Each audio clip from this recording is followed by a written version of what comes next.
Absolutely not. Mr. Worthing, I have something very particular to ask you, and much depends on your reply. Your common sense is invaluable. Miss Moncrief, kindly answer me the following question. Why did you pretend to be my guardian's brother? In order that I might have an opportunity of meeting you. Certainly seems like a satisfactory answer, doesn't it? Yes, dear, if you can believe him. I don't. So that doesn't affect the beauty of his answer. It's true. In matters of grave importance, style, not sincerity, is the vital thing. Mr. Worthing, what explanation can you offer me for pretending to have a brother? And for coming up to, was it because you wanted to come see me as soon as possible? Can you doubt it, Miss Fairfax? I have the greatest doubts on the subject, but I intend to crush them. Now is not the time for German skepticism. The explanations seem rather satisfactory, especially that of Mr. Worthing's. Seems to have the sample truth upon it. I'm more than satisfied with Miss Moncrief's answer. Something in his voice inspires absolute credulity. I think we should forget them. Yes. No. You're right. There are principles at stake that one should not give up. Who should be the one to tell them? The task is not a pleasant one. Could we not both tell them at the same time? An excellent idea. I merely always speak at the same time as others. Could you keep the time? Certainly. Your Christian names are still in Supra-Bulgaria. That is all. Our Christian names? Is that all? But we are to be christened this afternoon. For me, are you ready to do this terrible thing? I am. To please me, you're willing to face this fearful ordeal? I am. How absurd to talk about the equality of the sexes. When it comes to questions of self-sacrifice, men are infinitely beyond us. They have moments of absolute courage when we women do absolutely nothing. Darling, Darling.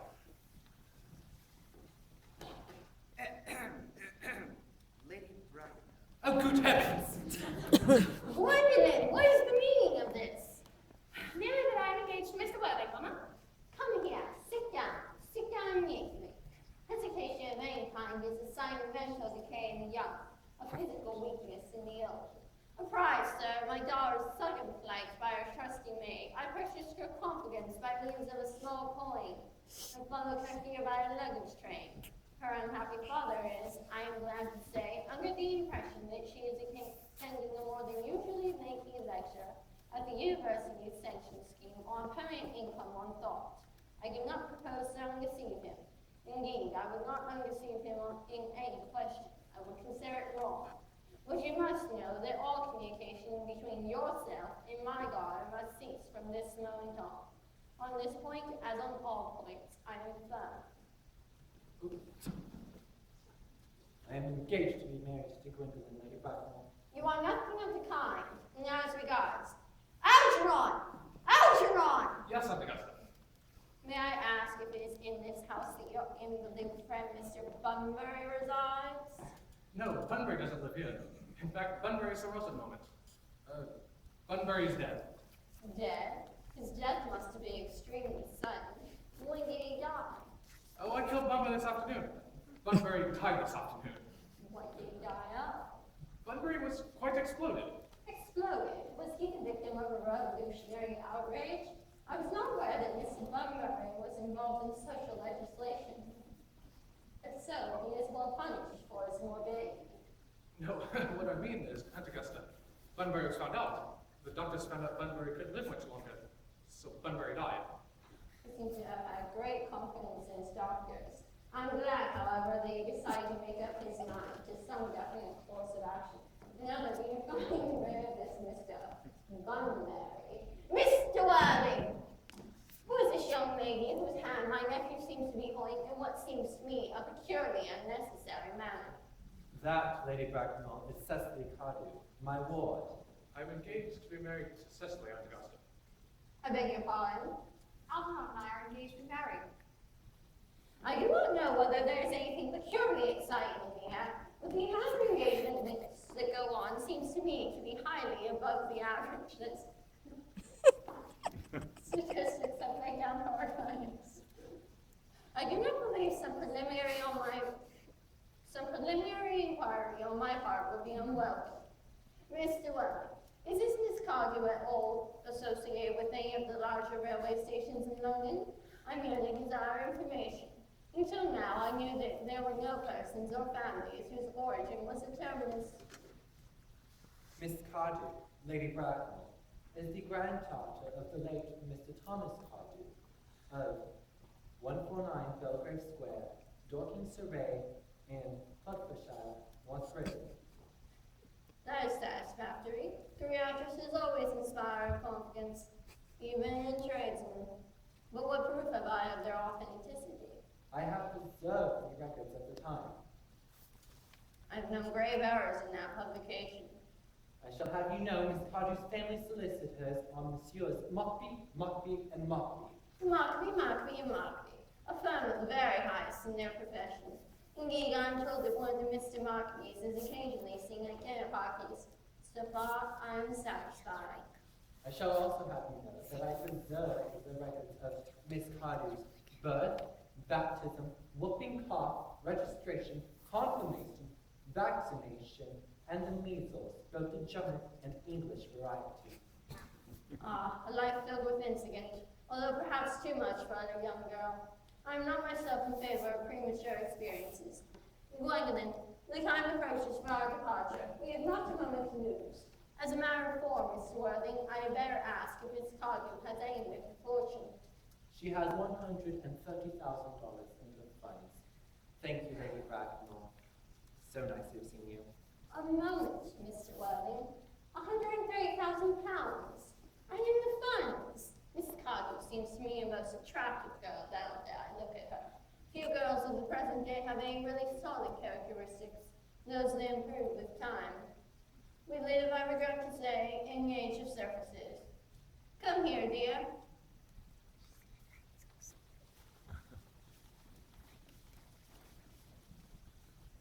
Pretty child, your dress is so sadly simple, and your hair looks just as nature might have left it. But we can soon alter all that. A thoroughly experienced French maid can do wonders for you. Indeed, I remember recommending one to young Lady Lansing, and after 3 months, her own husband did know her. And in six months, nobody knew her. Kindly turn around here. No, decidedly is what I want. Yes, just as I expected. There are distinct social possibilities in your profile. The chin a little higher here. Style largely depends on the way the chin is worn. They're worn very high at present. Algernon, Yes, Dr. Guston. there are distinct social possibilities in Mr. Cardew's profile.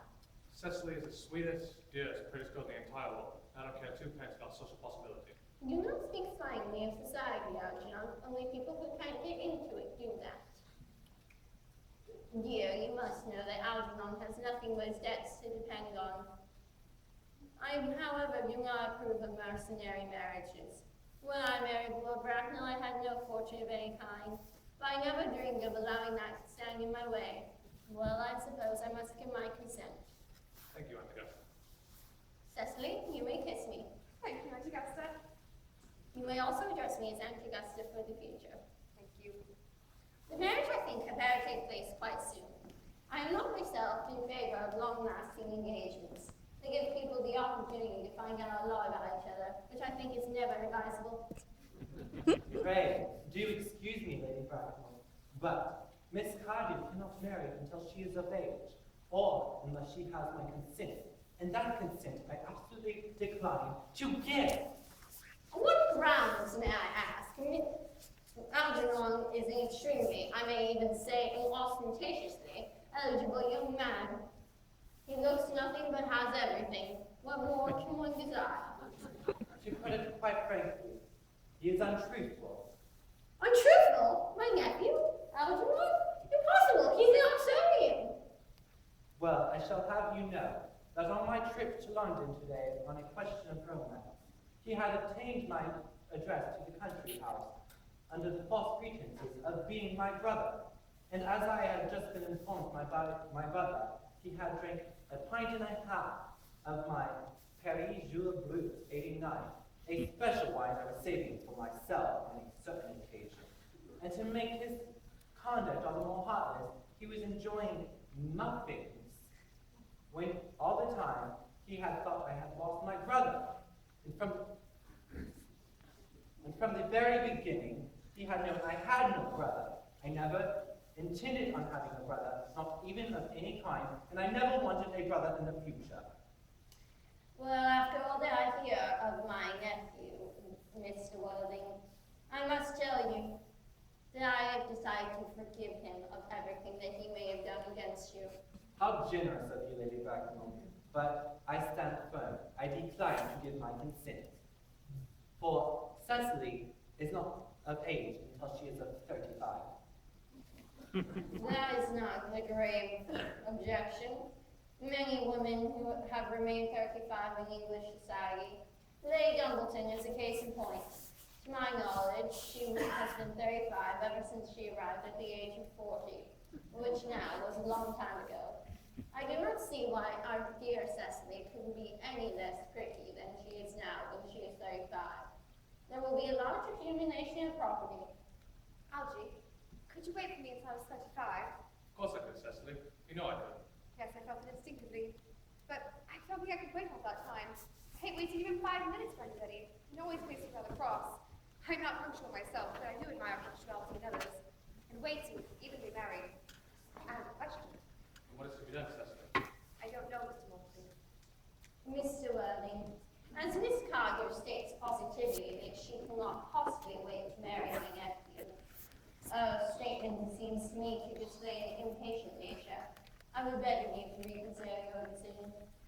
Lady Bracknell, the matter is entirely in your own hands. As soon as you give your consent for me to marry Gwynplaine, I will give my consent for your nephew to form an alliance with my ward. You must know that what you ask is out of the question. Then a passionate celibacy is all that we have to look forward to. Let us not forget the I propose for Gwendolen. Algernon, of course, can choose for himself. Gwendolen, we really must be going now. We have missed 5 if not 6 trains. Losing more would cause us to commit on the platform. Everything is ready for the christening. The christening, sir, is not that somewhat premature? Both of these minutes express immediate baptism. At their age, the idea is grotesque and irreligious. Algernon, I forbid you to be baptized. Lord Bracknell would be highly displeased if he discovered that that was the way in which you wasted your time and money. Am I to understand that there'll be no christenings at all this afternoon? Seeing as how things are now, I don't see how they'd be valuable to either of us. I'm briefly with the Mr. Worthing. They say that radical views of the Anabaptist views are completely refuted 4 times all this sermon. But at this point, I believe you. You seem very secular, and indeed, Miss Prism is a good way from leaving the better so half hour. I beg your pardon. Did you say a Miss Prism? Yes, they back. I'm on the way to join them. Correct. Allow me to entertain a moment.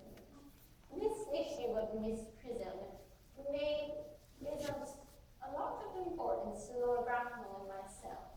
Is this Miss Prism a woman of repellent aspect, remotely connected with education? She's most cultivatedly very connected with respectability. Correct. What position does she hold in your household? I'm still about it. Miss Prism, Lady Bracknell, is Miss Cecily Cardew, esteemed governess and my valued companion. Well, the description seems to fit, but I must know for sure. Let her be sent for. She's 9. I was taught to expect me in investigator again. I had remained with you for an hour and 3/4. Prism! Come here, Prism. Prism, where is that baby? 28 years ago, Prism, you left Lord Bracknell's house in charge of a preambulator that contained a baby of the male sex. You never returned. However, thanks to the efforts of the Metropolitan Police, the preambulator was found in a remote corner of Bayswater at midnight, containing the manuscript of a revolting novel that someone was publishing. But the baby was not there. Prism! Where is that baby? Lady Bracknell, I do admit with shame that I do not know. I only wish I did. On the day that you mentioned, the day that is forever branded on my memory, I prepared as usual to take the baby out in its preambulator. I also had with me a large capacious handbag, but in a moment of mental abstraction, I placed the baby in its handbag and the manuscript in the basket. Miss Prism, where did you place this handbag? Do not ask me, Mr. Willie. Miss Prism, this is no matter of little importance to me. I insist you tell me where the handbag was placed. And one of the larger clothes in my room. Oh, well, I must retire from my room real quick. Gwendolyn, can you wait for me? If you're not too long, I will wait for you all my life. What do you think this all means, Lady Bracknell? I need not tell you, Dr. Chostel. In families of high position, such as our own, things like this don't occur.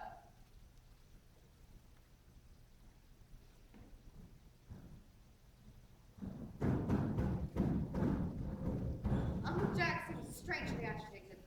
The Guardian does have a very emotional nature.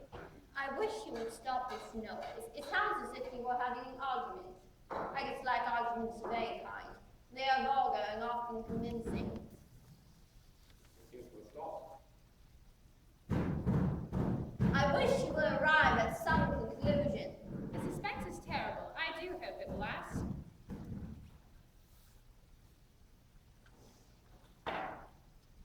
Miss Prism, is this the handbag that the infant was placed in that you lost on that dreadful day? I believe so. Oh yes, here's the entry from the Grove Street omnibus in younger and happier days. Oh, and here's a stain from the temperance beverage incident. Oh, and here on the locket is my initials when I was in an extravagant mood that had been placed there. This seems to be mine, and it has been an inconvenience not having it. Yes, this is mine. Miss Prism, more than the handbag has been restored to you this day. You see, I was the infant. You? Yes, mother, Mr. Willie, I am married. unmarried. I do say this is quite the blow, but why should one cast a stone amongst those who have been so hurt? Why is there one law for men and another for women? I do forgive you. Mother, Mr. Willie, that is the woman who can tell you who you really are. Lady Bracknell, I hate to be inquisitive, but who am I? I do not believe the news I have together to give you will altogether please you. You are the son of my late sister, Mrs. Moncrief, and consequently, Algernon's elder brother. Algy's elder brother. Cecily, I've told you I've always had a brother. Why did you say that I had it? Algernon, you scoundrel! Chasuble, my unfortunate brother. Miss Prism, my unfortunate brother. Gwendolyn, my unfortunate brother. Algy, you scoundrel! You had better stop treating me with more respect. You have done so little in the past. I don't think so. However, I have been a little out of practice. My own. But where are you? Now that you have been christened, what is your name? Oh yes, I suppose your position on my name is irrevocable. I never change, except in my affections. What a noble nature you have, Gwendolyn. Lady Bracknell, was I ever christened? Every luxury that could be afforded was lavished from you by your Yorkie parents, including christening. Yes, but what was my father's Christian name? I do not at the moment recall the general's Christian name, but I've no doubt they had one. He was eccentric, I admit, but that was because of the Indian climate, indigestion, and other things of that nature. Algy, do you not remember our father's name? I'm afraid we do not. We've never on speaking terms. He died before I was a year old. Well, do you think they were in the war records at the time? Your father was a man of peace, except in his domestic life. However, I do think that his name would be reported in any military directory. Yes, I have them here. Moxon, Maxby, what ghastly names they have. Moncrief, here it is. Colonel General Ernest John Worthing.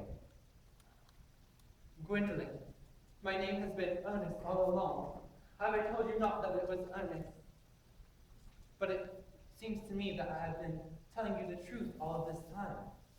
Could you ever forgive me? I can, for I know you're sure to change. My darling. Cecily, at last. Teacher, Frederick, At last, Gwendolyn. My nephew, you seem to be displaying signs of frivolity. Quite the contrary, Lady Blackmore. For the first time in my life, I have understood the vital importance of being earnest.